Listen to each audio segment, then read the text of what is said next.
खैर मकदम है आप सभी का ईटीवी उर्दू के इस prime time debate show big bulletin में आपके साथ मैं हूं समीर अब्बास। 28 सितंबर 2015 को एक बुजुर्ग शख्स अखलाक की उसके घर में पीट पीट कर हत्या कर दी गई थी। यह गांव था दादरी का बिसहाड़ा गांव। आज इसी गांव से राजनाथ सिंह ने एक जोरदार रैली को संबोधित किया। केंद्रीय मंत्री संजीव बालियान भी उनके साथ इस रैली में मौजूद थे। दूसरी तरफ बीजेपी के फायर ब्रांड नेता और स्टार प्रचारक योगी आदित्यनाथ ने एक बार फिर पश्चिमी उत्तर प्रदेश के कैराना मुद्दे को गर्म कर दिया है। अपनी सभाओं में वो जोर शोर से कैराना मुद्दे को उछाल रहे हैं।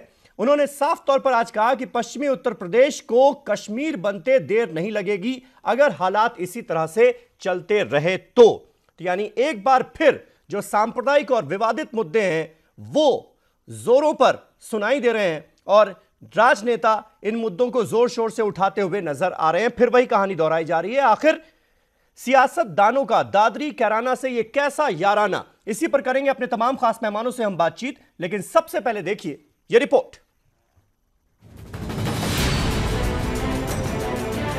उत्तर प्रदेश में सियासी शतरंज की बिसात पर बादशाह, वजीर या फिर प्यादे सभी अपने अपने महाज पर तैयार हैं। जी हाँ, सियासी पार्टियां एक दूसरे पर सबकत लेने की तैयारी में हैं। मगरबी उत्तर प्रदेश में सियासी अखाड़ा कुछ ज्यादा ही उरूज पर है। मुख्तलिफ जमातों के लीडरों के जरिए मुख्तलिफ बयानात आ रहे हैं। बिलखुसूस दादरी और कैराना मामले पर सियासी फायदा हासिल करने की जीतोड़ कोशिश सियासी पार्टियों की जानिब से की जा रही है। दादरी में इखलाक की मौत पर सियासत तो जारी है ही। दादरी में बीजेपी उम्मीदवार तेजपाल नागर के हक में मुहिम के दौरान बीजेपी के रियासती सदर केशव प्रसाद मौर्य ने इल्जाम लगाया कि समाजवादी पार्टी ने गुंडों को तहफ्फुज फराहम किया है और कैराना मामला भी उसी की देन है। उन्होंने ये भी कहा कि बीजेपी की हुकूमत बनने पर कैराना से नकल मकानी करने वालों को वापस लाया जाएगा। जबकि बीजेपी के शोला बयान लीडर विनय कटियार भी यही कहते रहे हैं कि समाजवादी पार्टी दादरी और कैराना जैसे मामले पर खामोश है और बीजेपी पर हमले कर रही है, लेकिन बीजेपी एंटी रोमियो स्क्वाड की बात कर रही है। आजम खान तो अक्सर इस मामले का जिक्र करते ही रहते हैं। एमआईएम लीडर असदुद्दीन ओवैसी ने भी कैराना का दौरा किया था और मुसलमानों पर जुल्म व ज्यादती की बात उठाई थी। बीजेपी के एक और शोला बयान लीडर योगी आदित्यनाथ ने अपने ताज़ा बयान में कहा कि जब हम इस्तेहसाल के खिलाफ आवाज उठाते हैं तो हमें फिरका परस्त कहा जाता है। उन्होंने कहा कि मगरबी उत्तर प्रदेश को कश्मीर बनने नहीं दिया जाएगा। और जिस पैमाने पर व्यापक स्तर पर पलायन पश्चिमी उत्तर प्रदेश के विभिन्न कस्बों में हुआ है वह एक गंभीर चुनौती प्रस्तुत करता है और हमें भविष्य के खतरों के प्रति आगाह भी करता है। हम केवल लोकल आपराधिक गिरोहों की साजिश नहीं मान सकते, इसके पीछे गंभीर साजिश है। सुरक्षा के साथ साथ राष्ट्रीय सुरक्षा को भी चेतावनी इस प्रकार की घटनाएं दे रही हैं। दरअसल मगरबी उत्तर प्रदेश में ज्यादा सियासी धींगा मुश्ती की वजह भी दादरी और कैराना जैसा मामला है। इन सीटों को बीजेपी के लिए जीतना नाक का सवाल बन गया है। सरधना असेंबली सीट का हाल भी कुछ ऐसा ही है, जहां बीजेपी के फायर ब्रांड लीडर संगीत सोम को सख्त मुकाबले का सामना है। मेरठ पुराना शहर है, मुसलमानों की खासी आबादी है, लिहाजा ये सीट भी अक्सर लाइमलाइट में रहती है। गढ़मुक्तेश्वर मगरबी यूपी के मजहबी मुकामात में से एक है और देवबंद तो दारुल उलूम के नाम से मशहूर है ही, लिहाजा यहाँ दारुल उलूम इफेक्ट हावी रहता है क्योंकि इस इलाके में मुसलमानों की कसीर आबादी है। और यही वजह है कि दादरी और कैराना मामला सियासतदानों के लिए दादरी और कैराना मामला अहम मामला बन गया है। Bureau report, ETV news.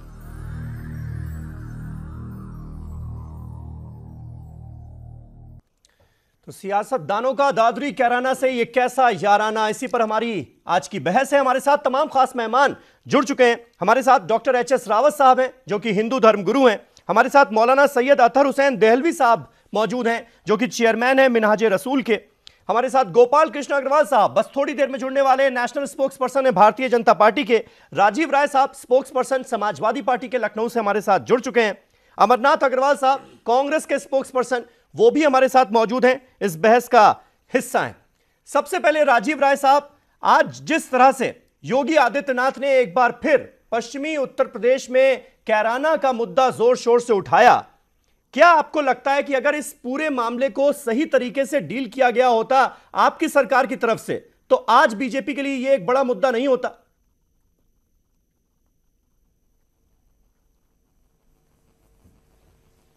Abbas साहब, कैराना का मामला हो या मुजफ्फरनगर का मामला, जहां जब इसकी जांच की गई तो इसकी जड़ों में क्या था ये सबको पता है। और यही लोग आज फिर आवाज उठा रहे हैं जिन्होंने ऐसे काम करने का उस समय तो साहस किया।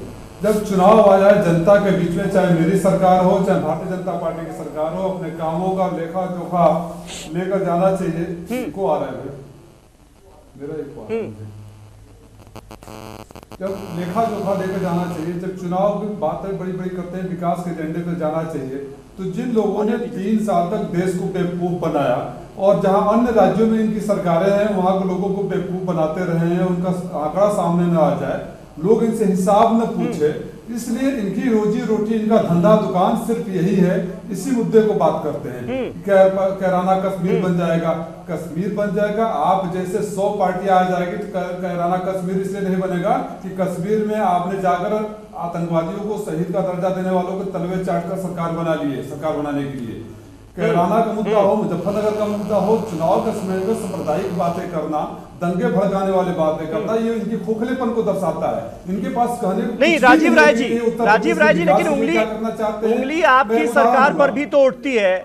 जो लोकल एडमिनिस्ट्रेशन था वो क्या कर रहा था? अगर आपकी ही बात मान ली जाए कि वहां पर एक जो लोकल गैंग था उससे परेशान होकर, मुकीम काला गैंग जिसका हमेशा जिक्र होता है, जिससे लोग परेशान थे और लोगों ने पलायन किया, ये तो सच्चाई थी ना। मानवाधिकार आयोग की रिपोर्ट में भी इस बात को माना गया है कि तकरीबन 250 फैमिलीज ने किया पलायन वहां से। तो अगर सरकार जाग जाती तो आज ये मुद्दा नहीं होता बीजेपी के लिए। अब्बास साहब, कोई भी सरकारों में बड़ी बेबाकी से बोलूंगा कि किसी भी प्रदेश के किसी भी कोने में, चाहे उत्तर प्रदेश हो या कोई और प्रदेश हो, कोई इस तरह की घटना होती है तो सरकार के लिए दुखद होता है और सरकार की जिम्मेदारी बनती है कि उस पर कार्रवाई करे। घटना हुआ, दुखद हुआ, हमें अफसोस है कि ऐसे ताकतों को मौका मिला ऐसा घटना कराने के लिए, लेकिन कार्रवाई हुई, त्वरित कार्रवाई हुई। जिस एनएचआरसी रिपोर्ट की आप जिक्र कर रहे हैं वो रिपोर्ट ही, मैं एनएचआरसी के ऊपर सवाल नहीं उठाना चाहता हूं, लेकिन मेरे पास अभी रिपोर्ट है बहुत सारे एनजीओ के, ज्ञान संस्थाओं के, जिन्होंने उस एनएचआरसी रिपोर्ट को ही कटघरे में खड़ा कर दिया है कि 3 भागों में बांट दिया, 6 फैमिली से उन्होंने किया और 4 लोगों से फोन पे बात किया और 250 लोगों का लिस्ट दे दिया। उससे पहले भी हमारी जांच हुई थी जिसमें 67 लोग 10 साल पहले जा चुके थे, 143 लोग 5 साल पहले जा चुके थे। जाने वालों में मुसलमान भी थे, हिंदू थे, कुछ रोजगार से जा चुके थे, कुछ लोग मर चुके हैं। तो पूरे आप 3 जगह 18 लोग और चाहते हैं 30 लोगों से बात करके 250 लोगों का रिपोर्ट देते हैं।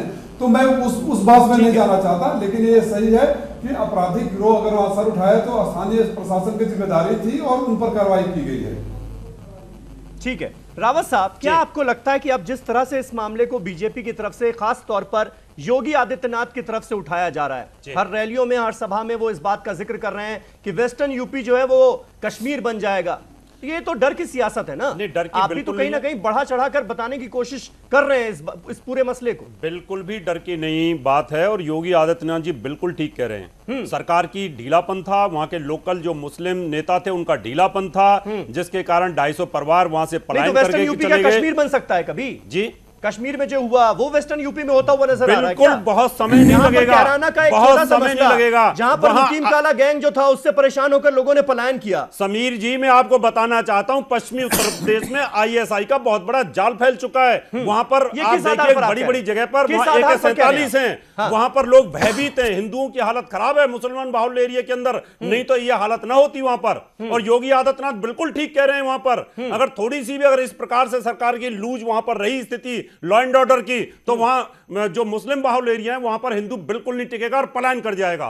कश्मीर जैसी स्थिति होने में देर नहीं है, वहां हथियारों का जखीरा आ चुका है और ये लोकल लेवल पर जो वहां की पुलिस है वो कुछ कर नहीं पा रही है, क्योंकि ऊपर सरकार के ऑर्डर हैं, आजम खान जैसे धाकड़ मंत्रियों के ऑर्डर हैं। आप देख लीजिए कितनी बार वहां से आईएसआई के एजेंट पकड़े गए, ये चुनावी जुमले हैं ना रावत साहब, ये चुनावी जुमले हैं ना जो आप बातें कर रहे हैं। चुनावी आधार तो इसका है नहीं, चुनाव से पहले इंटेलिजेंस की रिपोर्ट है नहीं। आप देखिए इंटेलिजेंस की रिपोर्ट है, आईएसआई के कितने आतंकवादी वहां से पकड़े गए, हाँ। आप 2 साल पहले की स्थिति देखिए, वहां पर कितने हथियारों का जखीरा वहां से पकड़ा गया, आतंकवादी बरेली से पकड़े गए, बरेली के अंदर उन्होंने अटैक किया और वही लोकल छिप जाते हैं। पूरी की पूरी जो नेशनल और इंटरनेशनल रिपोर्ट है, पश्चिमी उत्तर प्रदेश में आईएसआई का और आतंकवादियों का गढ़ बन चुका है। और मेरे बगल में हमारे धर्मगुरु बैठे हैं, इस बात को भी पहले डिबेटों में माना गया है कि वहां पर कुछ ऐसी आतंकवादी तत्व घुस गए, उनको एक्शन लेने की जरूरत है। लेकिन इनकी सरकार वहां पर ढील बरती रही है और योगी आदित्यनाथ जी बिल्कुल ठीक कह रहे हैं। देलवी साहब, इसको क्या माना जाए? ये पोलराइजेशन की कोशिश है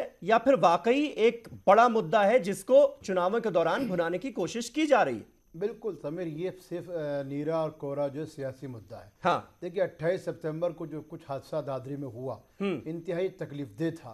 वहाँ एक हिंदू या मुसलमान का मामला नहीं था, बल्कि ये था कि एक महज़ब समाज, एक हिंदुस्तानी जमहूरी मुल्क में एक शख्स को कत्ल कर दिया गया। कोर्ट के अंदर तमाम तर चीज़ें हैं। मैं 2 चीज़ें बताना चाहूँगा। अगर एक शख्स को सिर्फ इसलिए मारा गया कि सिर्फ शक की बुनियाद पे कि उसने क्या खाया और उसको कत्ल कर दिया गया, हाँ। और उस पूरे मुद्दे को बड़े जोरों शोर से उठाने वाले यानी जो एमएलए थे, जिनका नाम संगीत सोम है, अगर यही चीज आरटीआई में सामने आ जाती है कि साहब एक ज़बिया खाने के लिए जो परमिट लिया जा रहा था वो लेने वाला कोई और नहीं था बल्कि संगीत सोम थे, इस पे कोई बोलने को तैयार नहीं होता है। हालत इतनी खराब हो गई। मैं बहुत इख्तिसार के साथ कहना चाहता हूँ, अमित शाह साहब ने अभी जो रैली की 3-4 दिन पहले, उसमें कहा कि हम अवैध बूचड़खाने बंद करेंगे। इसका मतलब है कि कानूनी बूचड़खाने भी होते हैं जहां गाय की हत्या की जाएगी। सवाल यह है कि सिर्फ ये कुछ भी नहीं है, सियासी मकालमात हैं, सियासी तरीके से दलोगोई है। और कराने में रावत जी बात पूरी करूँ, जहां तक कराना की बात है, कराना और कश्मीर में बहुत फर्क है। कश्मीरी पंडितों के साथ जो कुछ हुआ, जो भी इंसानियत पर यकीन रखता है वो कश्मीरी पंडितों की उस हिजरत को हिमायत नहीं कर सकता है। उनके साथ इंतहाई जुल्म सितम हुआ था। लेकिन क्योंकि अभी यूपी में इलेक्शन है, मैं समीर, वोट पड़ने 11 समीर, फरवरी हमको ये भी नहीं भूलना चाहिए। लेकिन अब सवाल ये है समीर, जिन लोगों के डर नहीं, हकीकत समीर भाई रावत जी आप जवाब दीजिए। चुनाव से पहले की बात देखेंगे तो वहां पर आप देखिए कि एमआईएम के और आईएसआई के कितने लोग पकड़े गए। वहां पर पूरी फोर्सेज, आईबी की और सीबीआई की पूरी टीमें पश्चिमी उत्तर प्रदेश में डेरा डाल के रखी हुई है। वहां पर विस्फोट होते रहे, सीआरपी कैंप पे आतंकवादियों का हमला हुआ है और वो लोग पश्चिमी उत्तर प्रदेश में छिपे हैं। आप मुझे जवाब दीजिएगा। तो ये तो चुनाव से पहले की कहानी है ना। गुरुग्राम के अंदर एनएसजी के कैंप पे गोली चली, चलाने वाले कौन लोग थे? इसलिए इन चीजों को मत करिए। सवाल ये कराना में जो कुछ हो रहा है उसके सिलसिले में तमाम मुस्लिम ऑर्गेनाइजेशन ने जब राजनाथ सिंह जी से 6 महीने पहले मुलाकात की थी, हमने उसमें हिंदू धर्म गुरु भी थे, हमने कहा था या तो हाई कोर्ट के जज से या सुप्रीम कोर्ट के किसी सिटिंग जज से आप इसके ऊपर जो है कार्रवाई करवा लीजिए, इंक्वायरी करा लीजिए। दूसरा मुतालबा यह किया गया कि आप एक ज्वाइंट पार्लियामेंट्री कमेटी वहां भेज दीजिए। तीसरा मुतालबा यह कहा कि जिस देश के अंदर इंटेलिजेंस ब्यूरो और जिस देश का आने से इतना ज्यादा काबिल ढोवल हो, अगर उस देश के अंदर 73 एमपी के बावजूद उत्तर प्रदेश के अंदर कराना में ये कुछ हो रहा है तो ये फेलियर है केंद्र सरकार का, ये फेलियर है इंटेलिजेंस ब्यूरो का, ये फेलियर है प्रधानमंत्री का। या तो आप ज्वाइंट पार्लियामेंट्री कमेटी से बच रहे हैं और इस तरीके से उत्तर प्रदेश सरकार को भी चाहिए था कि ये हाईकोर्ट के सिटिंग जज से अगर इसकी इंक्वायरी कराती, हिंदू जाए या मुसलमान जाए। आज आसाम के अंदर आप इस मुद्दे को रावत जी क्यों नहीं उठाते? जब से आज 32,000 मुसलमानों को 32,000 बिल्कुल 32,000 मुसलमान, सुनिए 32,000 मुसलमानों को भारतीय जनता पार्टी की सरकार आने के बाद ब्रह्मपुत्रा से, काजीरंगा से और आसपास से विस्थापित कर दिया गया। ये हिंदू मुसलमान का मुद्दा नहीं है, सिर्फ सियासत की बात है। ठीक है, अमरनाथ अग्रवाल साहब हमारे साथ मौजूद हैं कांग्रेस पार्टी से। अमरनाथ अग्रवाल साहब, पहले तो यूपी का लॉ एंड ऑर्डर आपके लिए बड़ा मुद्दा था। तमाम तरह के कांग्रेस पार्टी के जो स्पोक्स पर्सन थे वो घेरते रहते थे अखिलेश यादव की सरकार को, और कैराना का मुद्दा जब हुआ था तब भी लॉ एंड ऑर्डर की बड़ी समस्या की बात की गई थी। अब क्या स्टैंड बदल गया आपका? अब साथ आ गए क्योंकि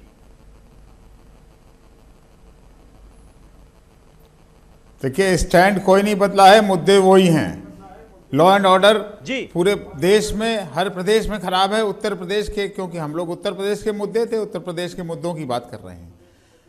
कराना की बात है। मैं पहले तो सबसे पहले इन सब चीज़ों से हटकर एक बात कहना चाहता हूं कि जब सुप्रीम कोर्ट भी कहता है, चुनाव आयोग भी कहता है कि धर्म के आधार पर चुनाव नहीं होंगे, सांप्रदायिकता के आधार पर चुनाव नहीं होंगे, धार्मिक बातों पर चुनाव नहीं होंगे, उस पर रोक है। आज योगी आदित्यनाथ एक पार्टी के एमपी होकर अगर ये जाके कैराना कांड की जांच करने जाते हैं तो किस अधिकार से जाते हैं? कैराना कांड को कश्मीर बताना चाहते हैं तो किस अधिकार से? जांच उनका नहीं करने गए, क्या है वो तो अपनी सभाओं में इस इशू को उठा रहे हैं और सारा देश देख रहा है। नहीं, जांच ही है वो।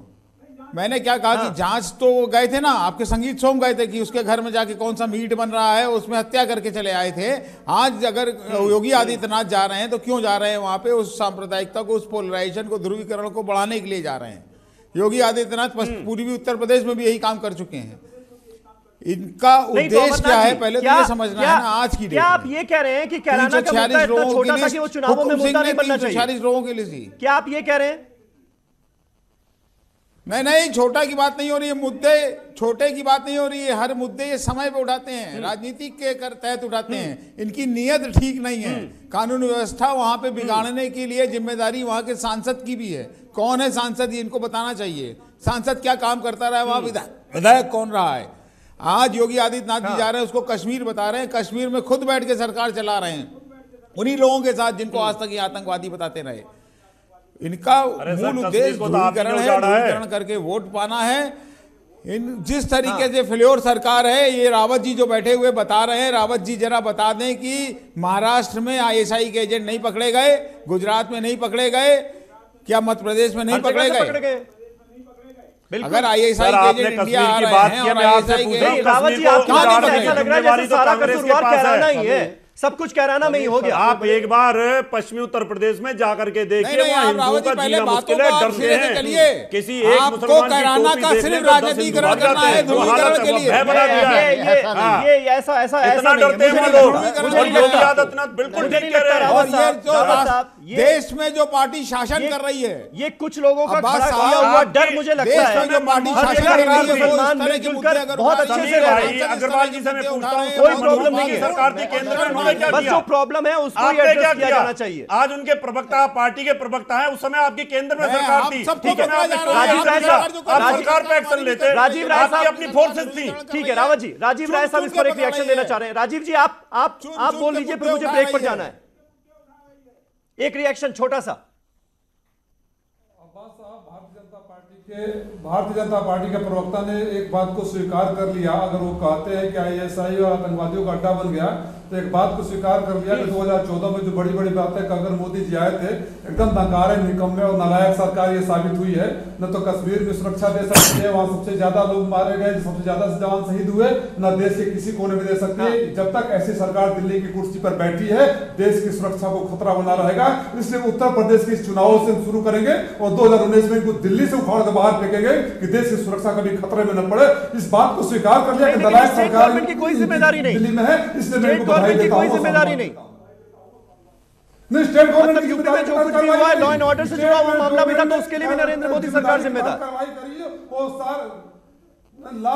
हम तो कार्रवाई कर रहे हैं, हमने बोला ना, हमने एक्शन टेकन रिपोर्ट सबमिट किया है, हमने एक्शन टेकन रिपोर्ट सबमिट किया, फैक्ट्स दिए हैं और प्रूफ के साथ दिए हैं। हमने कभी नहीं कहा कि हमारी जिम्मेदारी नहीं होती है, हम अपनी जिम्मेदारी से कभी नहीं भागे हैं। हमने शुरुआत में ही कहा कि दुखद है, किसी भी सरकार के लिए अफसोसजनक है और ये सरकार की जिम्मेदारी है। बुलाइए ना 250 परिवारों को। लेकिन इनको ये कहने की हिम्मत नहीं है कि रा और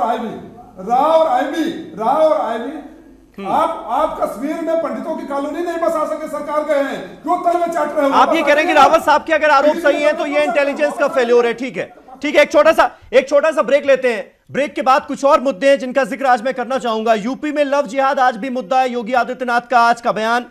निर्मला सीतारमण कह रही है राम मंदिर अगर अयोध्या में नहीं बनेगा तो क्या मलेशिया में बनेगा। इससे पहले गिरिराज सिंह कह चुके हैं कि अगर यहां नहीं बनेगा, अयोध्या में नहीं बनेगा तो क्या पाकिस्तान में बनेगा। राम मंदिर का मुद्दा भी एक बार फिर उठाया जा रहा है। सुरेश राणा साहब आज कह रहे हैं कि आजम खान जो है वो नफरत फैलाने के मास्टरमाइंड है, जबकि सुरेश राणा खुद ये कह चुके हैं कि अगर बीजेपी की सरकार आई तो देवबंद में कर्फ्यू लगवा दिया जाएगा। मतलब लगातार ये सिलसिला जारी है सारे ही दलों के नेताओं की तरफ से। मंशा है क्या? एक छोटे से ब्रेक के बाद।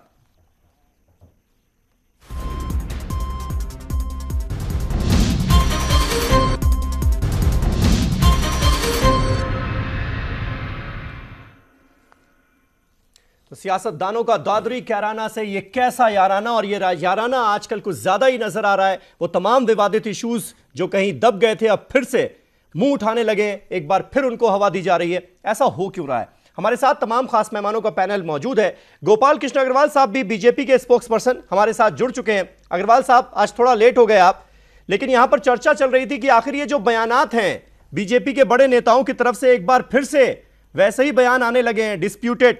यूपी में लव जिहाद आज भी मुद्दा है, योगी आदित्यनाथ ने कहा है। उन्होंने यह भी कहा है कि पश्चिमी उत्तर प्रदेश जो है वो कश्मीर बन जाएगा अगर इसी तरह से पलायन जारी रहा, बहुत बड़ा मुद्दा है। तो क्या यह माना जाए कि एक बार फिर, क्योंकि आप विकास की बात कर रहे थे ना कि विकास जो है वो सबसे बड़ा मुद्दा रहेगा, फिर इन तमाम मुद्दों को इसलिए तरजीह दी जा रही क्या कि पोलराइजेशन किया जा सके?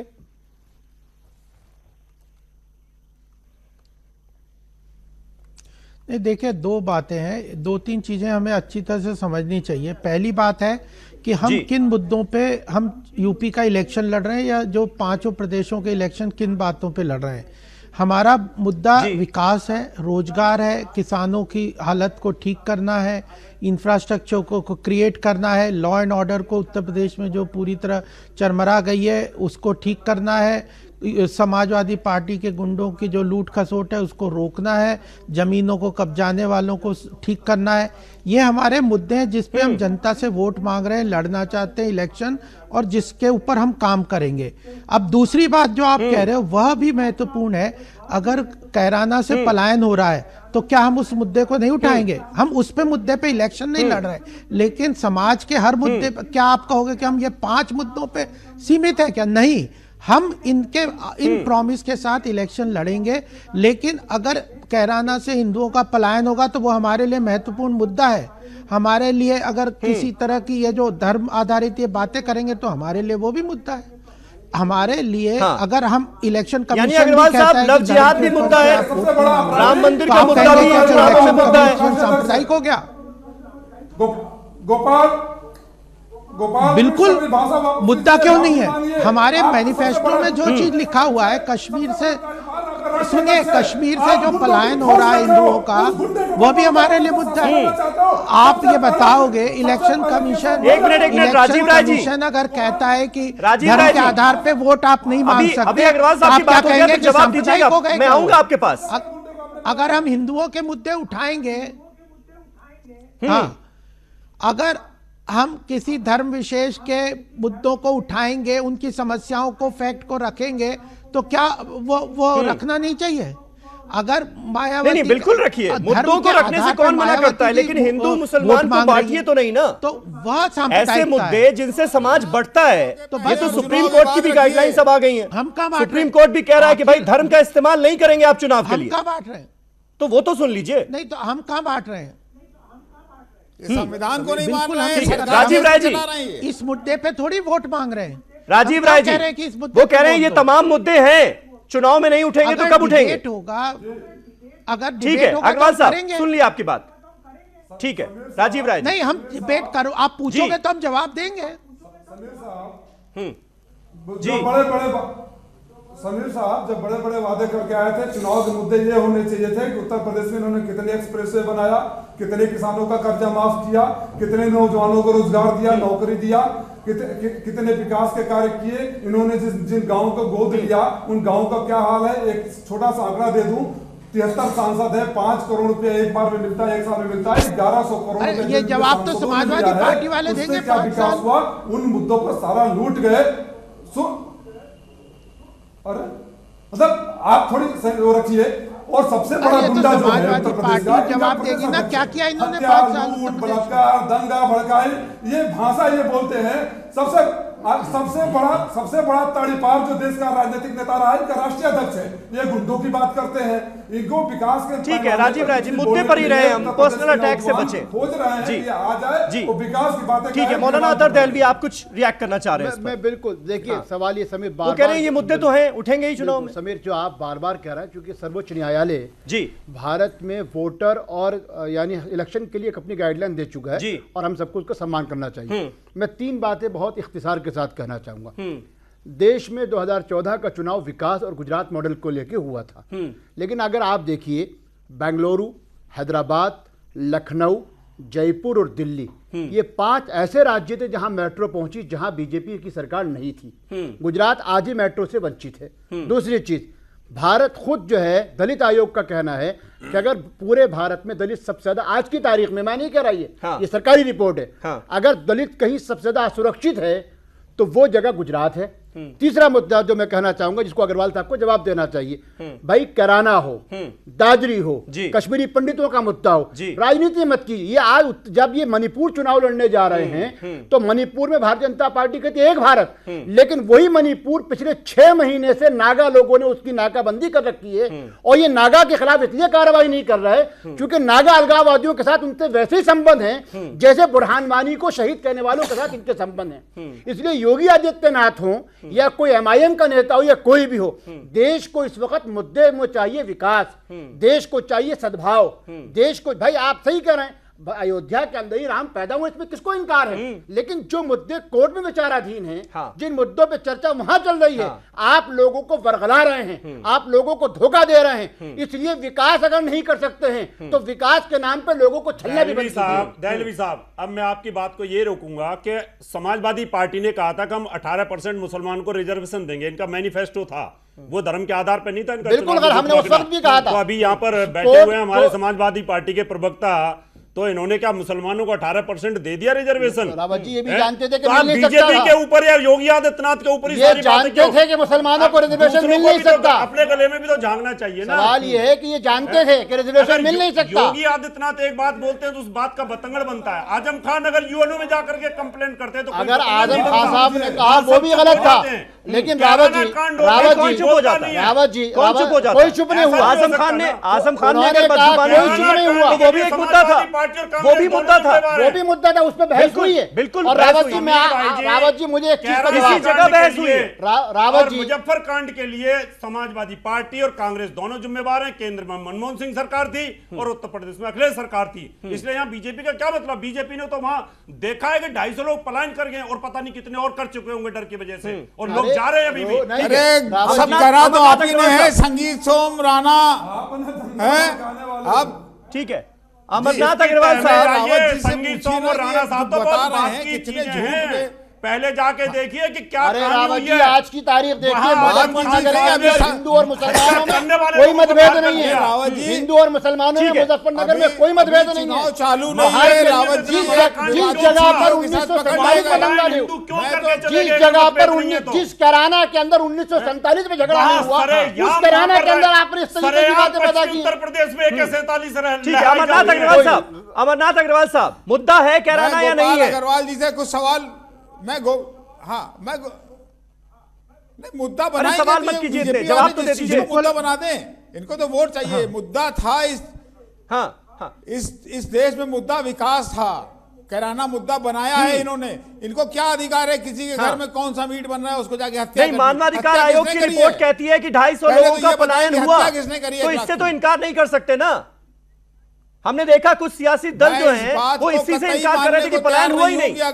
देखिए, अगर आप हमसे प्रश्न पूछेंगे 6 आदमियों के ऊपर, क्या कह रहा, 6 आदमियों के ऊपर क्या कैराना के लोगों ने पलायन किया, अगर आप हमसे प्रश्न पूछेंगे तो हम क्या कहेंगे? नहीं हुआ। नहीं, क्या हम उसकी चिंता करते हैं? हुआ तो हम कहेंगे कि मानवाधिकार आयोग की रिपोर्ट है, चिंता करनी चाहिए। हालांकि जितने परिवारों के पलायन का जिक्र आपके सांसद हुकुम सिंह ने किया था, उतने परिवारों का पलायन नहीं हुआ। अगर 250 परिवारों का पलायन हुआ, ये मानवाधिकार आयोग की रिपोर्ट कहती है। उसमें कई फर्जी नाम थे हुकुम सिंह की लिस्ट में। झूठी रिपोर्ट है। जितने भी पलायन मुद्दा है या नहीं, 250 भी नहीं निकले। कैराना से पलायन एक मुद्दा है, कैराना से पलायन एक मुद्दा है तो हम उठाएंगे। और लव जिहाद, गोपाल अग्रवाल साहब कब उठाएंगे? लव जिहाद, गोपाल कृष्ण अग्रवाल साहब, यानी जनता हमारे साथ अग्रवाल साहब, यानी कुल मिलाकर ये बात सही कही जाती है ना कि राजनीति में मुर्दों को कभी दफन नहीं किया जाता, उन्हें जिंदा रखा जाता है ताकि वक्त आने पर कभी भी उनका इस्तेमाल किया जा सके। दफनाए नहीं जाते मुर्दे। जब तक वो इशू खत्म नहीं होंगे, जब तक समाजवादी पार्टी के गुंडे, अगर आप कहोगे कि समाजवादी पार्टी के गुंडों ने इतने 5 साल क्या किया, आप मत उठाओ, तो हम क्यों नहीं उठाएंगे? हमारा मुद्दा विकास है, हम बिल्कुल विकास करना चाहते हैं, लेकिन वो अगर कैराना से पलायन उनके कारण हो रहा है तो हम उसको उठाएंगे, बिल्कुल उठाएंगे। आप हमसे प्रश्न कैराना पे तो हम कैराना पे गोपाल कृष्ण साहब, नव जिहाद जैसे पिटे हुए मुद्दे उठाकर मिलेगा क्या? अगर आप कहोगे कि हवा तो पहले ही निकल चुकी है, किसानों के लिए आपको आईना दिखाने का काम करेंगे। देखिए, अगर आप कहोगे कि किसानों के लिए हम क्या करना चाहते हैं, वो बता देंगे। अगर आप कहोगे रोजगार के लिए क्या करना चाहते हो, हम वो बताएंगे। आप कहोगे किसानों के लिए क्या करना चाहते हो, हम वो बताएंगे। इन झूठे लोगों, अगर आप समाजवादी पार्टी के गुंडों को क्या सजा देना चाहते हो तो वो भी बताएंगे। और ये बहुत संस्कारी हैं, बहुत संस्कारी हैं। ये कैराना में भी ऐसे ही गुंडा ही कर रहे हैं। आप गुंडा क्या, आपके जो गुंडागर्दी करते हैं आपको करने में शर्म नहीं आती? हम बोलेंगे नहीं? आपके लोगों को गुंडागर्दी करने में शर्म नहीं आती? हम बोलेंगे नहीं? आपका है जो कश्मीर बता रहा है। आपके लोगों ने जमीन कब्जा ली, आपके केंद्रीय नेतृत्व कहते हैं कि आप जो गुंडागर्दी के खिलाफ आवाज बुलंद करना और ऐसे बयान देना जिससे सोसाइटी जो है वो बढ़ जाए, ध्रुवीकरण हो जाए, क्या दोनों बातें एक है क्या? इस पर मैं आऊंगा। एक छोटा सा ब्रेक ले लेते हैं, फौरन होते हैं हाजिर। राजीव राय जी, अग्रवाल साहब को भी बोलने दीजिए, आपके सहयोगी हैं अमरनाथ अग्रवाल, उनकी आवाज दब जा रही है आपकी आवाज में। एक छोटा सा ब्रेक ले रहे हैं, फौरन होते हैं हाजिर। तमाम मेहमान हमारे साथ बने हुए हैं।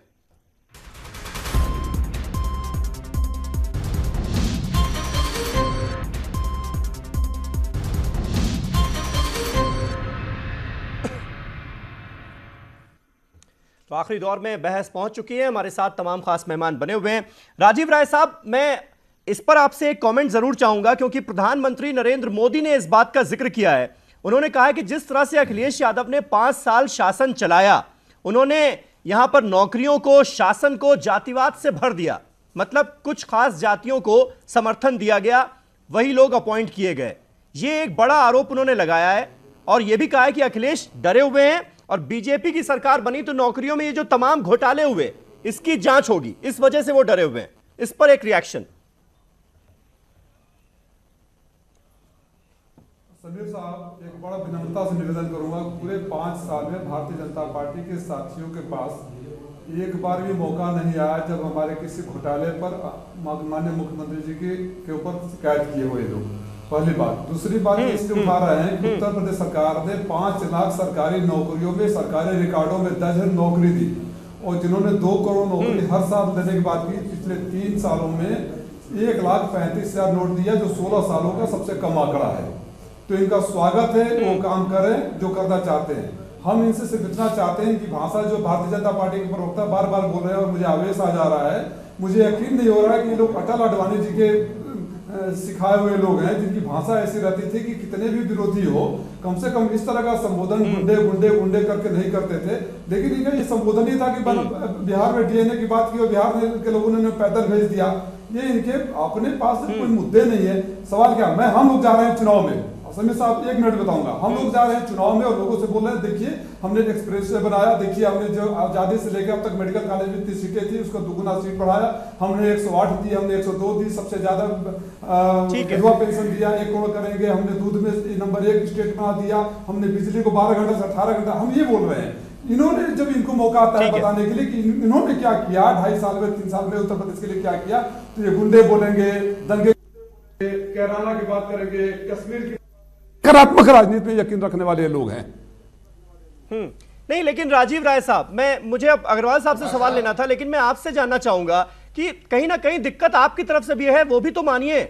मुजफ्फरनगर दंगों का आप जिक्र करते हैं बीजेपी को टारगेट करने के लिए, लेकिन दंगों के जो पीड़ित हैं वो अभी भी कैंप्स में किन हालत में रह रहे हैं, उनके बारे में सोच लेते आप तो हो सकता है बीजेपी आज आपको टारगेट नहीं कर पाती इतना जिस कदर आज कर रही है। देखिए, जो वहाँ रिहेबिलिटेशन का काम हुआ है, उसकी स्वतंत्र जांच एजेंसियों ने और एनजीओ ने भी बहुत स्वागत किया है। जो घटना हुआ दुर्भाग्यपूर्ण है, हमारे ऊपर एक दाग है, हम मानते हैं, लेकिन इस मानना हमारी बहादुरी है, मानना हमारी बहादुरी है। लेकिन इससे भारतीय जनता पार्टी के लोग अपनी जिम्मेदारी से बच नहीं जा सकते कि अफगानिस्तान का वीडियो को वायरल करके और जो आदमी दंगे में पकड़ा गया उसको Z+ सिक्योरिटी देकर, उसको स्टार कैंपेनर बनाकर उसको महिमा मंडित कर रहे हैं। ये इनकी नीयत को बताता है। लेकिन हम दोबारा इनकी उन हरकतों को होने नहीं देंगे। उत्तर प्रदेश की जनता को विश्वास दिलाते हैं और उत्तर प्रदेश की जनता भी मन बना चुकी है कि ऐसे लोगों को अफगानिस्तान का वीडियो जिक्र किया। मैंने ये सवाल आपसे इसलिए पूछा क्योंकि हमारे सहयोगी चैनल न्यूज़ 18 इंडिया की टीम बाकायदा वहां पर मुजफ्फरनगर गई, वहां पर कैंपों का दौरा किया और उसके आधार पर जो बातें निकलकर सामने आई उसको लेते हुए मैंने आपसे ये सवाल किया। अग्रवाल साहब, क्या इस तरह की पॉलिटिक्स, कम्युनलिज्म, ये दोनों ही पार्टियों को, दोनों ही धड़ों को सूट करता है क्या? उसकी वजह से आपकी तरफ भी कुछ एलिमेंट्स ऐसे हैं जो कि इस तरह के बयान देते हैं, इस तरह के इश्यूज को जिंदा रखते हैं और उधर से भी यही होता है, क्या ऐसा है?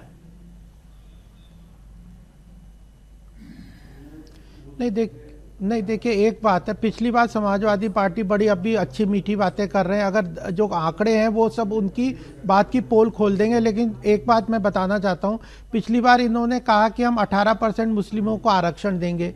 क्या ये सांप्रदायिकता नहीं थी? अब ये मायावती कह रही है कि मुसलमानों एक हो जाओ और मुझे वोट दो। अब जब ये इस तरह की राजनीति करेंगे और कहेंगे हम तो धर्मनिरपेक्ष है, हम तो और भाजपा सांप्रदायिक है, हमने कब कहा हिंदुओं को कि सब एक हो जाओ और हमें वोट दो? हमने कहा कभी? हम कह रहे हैं विकास के मुद्दों, लेकिन अगर ये बातें कहेंगे कि 18% हम मुसलमानों को देंगे, और कांग्रेस ने कहा, मनमोहन सिंह ने सांसद विनय कटियार ने कहा, चिदम्बरम ने कहा कि मुसलमानों का यहाँ के संसाधनों पे पहला अधिकार है। आपकी पार्टी के सांसद यही तो कह रहा हूँ कि हमें मुसलमानों के वोट की जरूरत नहीं है। तो मैं यही कह रहा हूं कि जब तो जब ये ऐसी बातें अपने पिछले 5 साल पहले, और कांग्रेस ने अपने बजट में क्या कहा कि उनका पहला अधिकार है, जब ये ऐसी बातें करेंगे तो हमें उनका जवाब देना ही पड़ेगा। दूसरी बात ये है कि आप यहाँ पे उत्तर क्राइम की देख लीजिए, बलात्कार के देख लीजिए, मर्डर के देख लीजिए, सारे आंकड़े ये बताएंगे कि उत्तर प्रदेश में अराजकता बहुत ज्यादा थी। और उसकी कौन जिम्मेदारी? ये कहते हैं 24 घंटे बिजली देंगे, और बिजली 10-10 घंटे, तो आप नोएडा में आप भी हैं, मैं भी है, 10-10 घंटे लोड शेडिंग होती है और कह रहे हैं हम 24 घंटे दे रहे हैं। तो यह जो झूठ बोलेंगे तो हम इनकी बातों को बताएंगे। आगे होने चाहिए ना, ये मुद्दे गौर हो जाते हैं। मथुरा में इन्होंने जमीन कब्जा का मुद्दा, मथुरा में मुद्दों को हवा दी जाने लगती है। ठीक है अग्रवाल साहब, सुन लिया आपकी बात। आप हमसे मत पूछिए, हम नहीं बोलेंगे। देखिए, मैं बार-बार कह रहा हूं, रावत जी मेरे साथ होंगे कि हम जो भी चर्चा करेंगे सुप्रीम कोर्ट की गाइडलाइन में कर रहे हैं। लेकिन जातिवाद की बात ये मैं अग्रवाल साहब को बताना चाहता हूं, साथ साथ कांग्रेस भी और ये समाजवादी पार्टी को भी समझना चाहिए। मैं आ रहा हूं कि जिस वक्त बिहार के अंदर चुनाव चल रहा था तो माननीय प्रधानमंत्री जी ने कहा था, मुझे ये गर्व है, मुझे ये फक्र है कि मैं भी यादववंशी हूं। सवाल ये है कि बिहार में आप यादववंशी हो जाते हैं और यूपी का चुनाव आते आते आपको लगता है कि यादव को ज्यादा मिल रहा है, तो सब राजनीति की। दूसरी चीज, जब नौकरियों की बात करते हैं, कल ही मिनिस्टर ऑफ स्टेट होम किरण रिजिजू ने पार्लियामेंट में यह बयान दिया है कि पिछले, ये मैं अपना नहीं कह रहा, पार्लियामेंट के आंकड़े बता रहा हूं कि पिछले 3 वर्षों के अंदर 21,800 से ज्यादा लोगों ने पैरामिलिट्री फोर्सेस से वीआरएस लिया है। उन्होंने अपनी नौकरियां छोड़ी हैं और उनमें से तकरीबन 38% लोग उत्तर प्रदेश के हैं। तो सवाल यह कि अगर आपके जमाने में नौकरियां बजाय मिलने के लोग वापस आ रहे हैं तो कहीं ना कहीं केंद्र सरकार की भी चिंता बनती है कि लोग अब खाली लॉलीपॉप तो नहीं करेंगे। क्या मुसलमान हो, क्या हिंदू हो या दलित हो, आप काम कीजिए तो लोग आपको वोट देंगे। अमरनाथ अग्रवाल साहब, इसलिए इस तरह के इश्यूज उठाए जाते हैं कि जो मेन मुद्दे हैं वो पीछे छूट जाएं, जवाबदेही से बच जाएं पार्टियां और सरकारें। क्या इसलिए इस तरह के मुद्दों को तूल दिया जाता है? बिल्कुल। अरे साहब, इन्होंने जो बिल्कुल इसीलिए दिया जाता है जिसका जीता जाता उदाहरण राष्ट्रपति के अभिभाषण में मोदी जी के द्वारा, प्रधानमंत्री द्वारा दिया गया भाषण है। उसमें विकास के किसी काम की कोई चर्चा नहीं है, एक भी चर्चा नहीं है। चर्चा है तो सिर्फ बेहूदी बातों की, बेकार बातों की, आरोपों प्रत्यारोपों की। आज मोदी जी लफ्ज जिहाद और तमाम मुद्दों पे अपने लोगों को चिता चुके हैं। क्यों चिताया? उस समय कोई चुनाव नहीं थे, आज चुनाव है तो मोदी जी चुप बैठे हुए हैं, इनके लोग निकल चुके हैं। अगर ये गोपाल कृष्ण जी इतना बता दें कि गुजरात में कानून व्यवस्था कैसी है, 40 से ऊपर लोगों को मर्डर हो चुका है, मर्डर सरकार द्वारा व्यापम में। वो अभी तो यूपी की बात कीजिए ना, यूपी की कानून व्यवस्था को तो आप ही लोग कोसते थे। 27 साल यूपी बेहाल। मैंने कुछ अब आप कह रहे हैं कि यूपी का इलेक्शन है, बात करें हम गुजरात की। अधिकार नहीं है मैं ये नहीं कि मैं किसी को शेयर नहीं कर रहा, आपको कोई अधिकार नहीं है जातीय राजनीति करने के ऊपर विरोध करने का, आपको कोई अधिकार नहीं है क्योंकि आप सांप्रदायिक राजनीति अब्बास साहब, स्पष्ट रूप से आप सांप्रदायिक राजनीति। अब्बास साहब, एक तथ्य रखना चाहता हूं, एक 30 सेकंड के अंदर। आपको उत्तर प्रदेश के बारे में बोलने का पूरा हक है, पूरा अधिकार है, और मैं इस दावे के साथ कर रहा हूं, आंकड़े लेकर बैठा हूं कि उत्तर प्रदेश 21वें से 27वें स्थान पर है। और इनके बात करने का वजह यह है कि हम उत्तर प्रदेश की जनता को बताना चाहते हैं कि जो 6 सबसे ऊपर के राज्य हैं जहां महिलाओं के ऊपर बलात्कार, हत्या, लूट की धाराएं हैं, सब भारतीय जनता पार्टी शासित राज्यों में हैं। अगर ये लोग यहां आ जाएंगे तो वही हो जाएगा। ये मैं तर्क के साथ कर रहा हूं, आपको पूरा हक है, लेकिन उत्तर प्रदेश के लॉ एंड ऑर्डर इन लोगों के राज्यों की अपेक्षा बहुत अच्छा है। और भी हमने सेवा शुरू की है, उस पर कैम्ब्रिज यूनिवर्सिटी में रिकॉर्ड है। नहीं, मैं ये कह रहा हूं कि जो हमने 150 की और 1090 की करी, कैम्ब्रिज यूनिवर्सिटी ने अपने पाठ कोर्स में ले लिया, और आपने जो किया एनसीआरबी ने अपने डाटा पर डाल दिया। ठीक है रावत साहब, लॉ एंड ऑर्डर इंप्रूव करने का स्कोप हमेशा होता है, तरह से उसकी बात करनी चाहिए। फिर ये जाति, धर्म, लोगों को बांटना, पोलराइजेशन, ये क्यों आ जाता है? देखिए, ये तो कम से कम लोगों को समझाइए कि ऐसे नेताओं के झांसे में ना आए। राजीव राय साहब बड़ी मीठी मीठी बात कर रहे हैं लॉ एंड ऑर्डर की। राजीव राय साहब, आप बड़ी मीठी मीठी बात कर रहे हैं लॉ एंड ऑर्डर की। मैं और आप कहते हैं हमने बड़ा विकास किया है। ठीक है अमरनाथ जी, मैं आपसे ये पूछ रहा हूं कि आपके मुख्यमंत्री साहब ने लैपटॉप बांटे थे, और लैपटॉप खास मुस्लिम बच्चियों को बांटे। उन्होंने कहा कि हम हिंदू बच्चियों को नहीं देंगे। क्या ये कम्युनल नहीं है ये सिस्टम आपका? क्या आपके मुख्यमंत्री के दिमाग में वो जो ऐसा कब हुआ? वो नहीं है क्या? ऐसा कब हुआ? रावत साहब, अभी हुआ। रावत साहब, ऐसे आरोप न लगाइए, सारे लैपटॉप ऐसे आरोप नहीं, ये कहीं नहीं हुआ कि सब हिंदू लड़कियों को ही लैपटॉप मिलेंगे, ऐसा नहीं कहा गया। ना, अखबार की स्टेटमेंट है, झूठ नहीं, स्टेटमेंट अखबार में।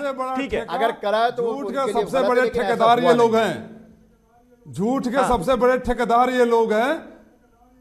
झूठ के सबसे बड़े ठेकेदार ये लोग हैं। ये सबका साथ, सच्चाई के ठेकेदार है ना, करने वाले आप सच्चाई के ठेकेदार हैं। अगर 1 लाख देंगे कि हमको वोट नहीं देते हैं, होता है तो आपने करोड़ों रुपए दे दिए। और जब अगर पुलिस वाले यादव मारे जाते हैं वहां पर, ठीक है, पुलिस वालों को अगर वही अखलाक सपोर्टर मारते हैं तो उनको आप 4 लाख रुपए सुन लीजिए। अगर कोई अखलाक के परिवार में जितने आश्रित थे, हर आश्रित को दिया गया, तोड़ा गया, सबसे ज्यादा। चलिए, कुल मिलाकर नबोलवाद ये है कि जनता बहुत समझदार हो चुकी है, पब्लिक सब जानती है, क्या किया है, पब्लिक सब जानती है, इसलिए पोलराइजेशन और कम्युनलिज्म की राजनीति बंद होनी चाहिए। बहुत बहुत शुक्रिया आप सभी का हमारे साथ इस बहस का हिस्सा बनने के लिए। गोपाल कृष्ण अग्रवाल साहब, आप हमारे साथ जुड़े, मौलाना दहलवी, डॉक्टर रावत, अग्रवाल साहब और राय साहब, आप सबका बहुत बहुत शुक्रिया हमारे साथ इस बहस में जुड़ने के लिए। कल एक नए टॉपिक पर नई डिबेट के साथ हाजिर होऊंगा, तब तक के लिए शब बखैर।